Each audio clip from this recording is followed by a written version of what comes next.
আমি বাংলাদেশি, এখানে তো বাংলাদেশের মিনিস্টার হিসাবে বাংলাদেশি।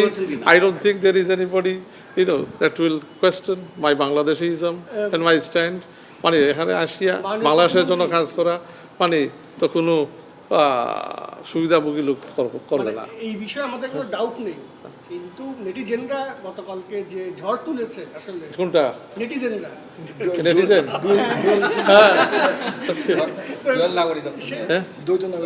নেটিজেনরা কোথায় একটা নিউজও হয়েছে ভার্চুয়াল মিডিয়া ডুয়েল নাগরিকত্ব থাকলে আমাদের মন্ত্রিত্ব নেওয়ার ক্ষেত্রে প্রতিবন্ধিত না মানে কে নিউজ করছে এটা? না না সোশ্যাল মিডিয়াতে কালকে এটা আমি তো সিটিজেন নিয়ে আসি, আপনি বলেন নেটিজেন। মানে কোন নেটিজেন? আমি তো সিটিজেন নিয়ে আসি, আমরা কাজ করি, তাহলে বলেন নেটিজেন। তো মানে কোন নিউজ পেপার? মানে কারে তো জ্বালা যে মানে কাজ ফরমতিয়া। হ্যাঁ হ্যাঁ, তো তার জ্বালা কেন হচ্ছে?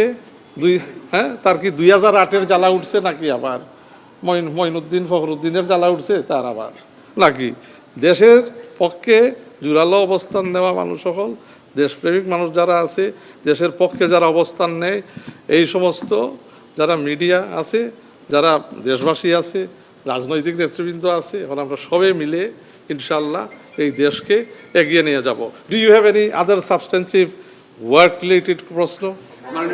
আমার একটা প্রশ্ন রয়েছে, কোনটা নিয়ে? না না, মক্কা ডিফেন্স প্যাক্টে তো আমরা আগ্রহ প্রকাশ করছি। বললাম তো বাংলাদেশ এখন ইজ এই কান্ট্রি অফ রেকগনিশন, এবং একটা আগ্রহ আছে। যারা আপনার মিডল ইস্টের স্টেক হোল্ডার আছেন, গ্লোবালি যারা মুসলিম ওয়ার্ল্ডে মানে বিভিন্ন কি স্টেক হোল্ডার্স, এখন বাংলাদেশের leadership, particularly honourable prime minister Tarique রহমানের লিডারশিপকে তারা অনেক জায়গায় মানে আমন্ত্রণ জানাচ্ছেন টু কাম অ্যান্ড পার্টিসিপেট। আর মক্কা নিয়ে তো সবসময় একটা আলাদা জায়গা, মক্কা বাংলাদেশের হৃদয়ের মানুষের হৃদয়ে। তো মানে ওখানে আমরা মিডল ইস্টে একটা মানে যদি হয়, এমনও হয় যে ইসলামিক নেশনসদের মধ্যে একটা সিকিউরিটি প্যাক্ট হয়, তাহলে ওখানে তো আর অস্বাভাবিক না যাওয়া।